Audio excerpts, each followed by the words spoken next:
Արցախյան ազատամարտի լեգենդար հրամանատար մարտական խաչ շքանշանի ասպետ Ռեմիկ Մարդանյանը իր զինակիցների եւ մտերիմների հուշերում մնացել է որպես խիզախ ու ժպտադեմ անձնավորություն։ Գնդապետ, որը երբեք չդադարեց զինվոր լինելուց։ Բազում փորձություններ հաղթահարած հրամանատարի կերպարը այսօր էլ օրինակ է ներկայիս եւ ապագա սպաների համար։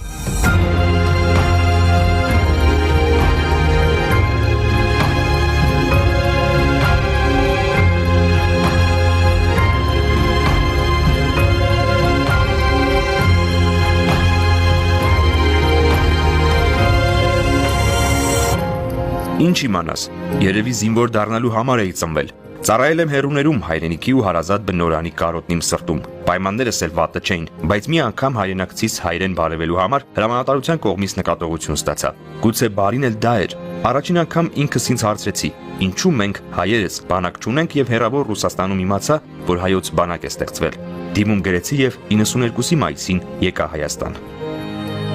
Հիշողությունների մատյանում հայրենիք վերադառնալու դրդապատճառը այսպես մեկնաբանած Ռեմիկ Մարդանյանը Հայաստան եկավ Նովոսիբիրսկի բարձրագույն ռազմական ուսումնարանը եւ Մոսկվայի ռազմաքաղաքական ակադեմիան ավարտած։ Եկավ ու զինվորագրվեց, ուսումնական ինքնաձիգներով զինված, այստեղից այնտեղից համազգեստներ հայթայթած կամավորականների բանակին։ Աֆղանական պատերազմի բովով անցած գնդապետին վստահվեց ազգային բանակի հետ նույն օրը հունվարի 28-ին ձևավորված դեսանտագրոհային գնդի մարտական գործողությունները ղեկավարելու պատասխանատվությունը։ 1992-ի հունիսի 4-ին գունդը ստացավ իր առաջին մարտական խնդիրը՝ մեկնել մարտական գործողությունների վայր եւ իրականացնել Լաչինի մարտահրավերական միջանցքի հարավային սահմանների պաշտպանությունը։ Առաջին իսկ մարտի ժամանակ Մարդանյանն աչքի ընկավ խիզախությամբ ու հմտությամբ։ Զինվորները սկսեցին լեգենդներ պատմել իրենց հետ հավասար կրվող հրամանատարի, իսկ կամավորականները արիություն ու ժողովրդի ներշնչող մարտիկի մասին։ 1992-ի դեկտեմբերին Ռեմիկ Մարդանյանը նշանակվեց կամավորական 5-րդ բրիգադի հրամանատար։ Շահումյանը հայաթափվել էր, ընկել էր Մարտակերտը, թշնամին հասել էր Խաչենի ձոր, Գանձասար։ Հուսահատ այդ օրերին նրա հրամանատարությամբ գործող բրիգադը արմատական բեկում կատարեց ռազմաճակատում։ Հայ կամավորին տոգորեց սեփական ուժի ու հաղթանակի նկատմամբ հավատով։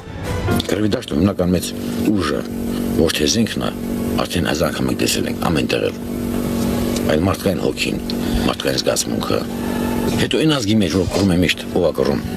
երեխա, կին, արդեն կինի մեջ է զենքը ձեռքը, կինը, բայց այդ բիձեն 70 տարեկան, նա դեմ արդեն խաղ չկա, նա պիտի հաղթի 100%։